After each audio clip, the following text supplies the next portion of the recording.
আসসালামু আলাইকুম। আপনারা দেখছেন আন্তর্জাতিক পরিক্রমা। শুরুতেই থাকছে শিরোনাম। মিশরে হামাস নেতাদের হত্যার ষড়যন্ত্র, ইসরায়েলের বিপজ্জনক পরিকল্পনা ফাঁস। কায়রো। দর্শক, এতক্ষণ শিরোনাম দেখছিলেন। আপনাদের সঙ্গে আছি আমি, মোহাম্মদ বিলিয়ানুর তালুকদার। যাচ্ছি পুরো খবরে। আজকের ভিডিওতে এমন এক চমকপ্রদ তথ্য তুলে ধরব, যা বিশ্ব রাজনীতির রাজনৈতিক চাপ তৈরি করার একটি কৌশল। আসলে আমেরিকা সবসময় চায় রাজনীতিভাবে উপস্থাপন করছে।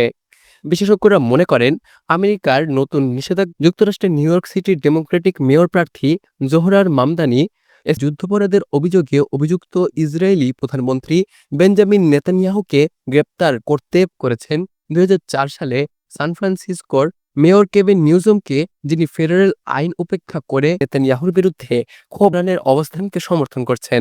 ইহুদি ভোটারদের মধ্যে প্রায় কুমো ইসরায়েলের প্রবল সমর্থক এবং নেতানিয়াহুর আইনি দলে যোগ দেওয়ার আগ্রহ প্রকাশ করেছে। এই প্রতিবেদনে এমন এক চাঞ্চল্যকর তথ্য নিয়ে এসেছি, যা গোটা মধ্যপ্রাচ্যকে নাড়িয়ে দিয়েছে।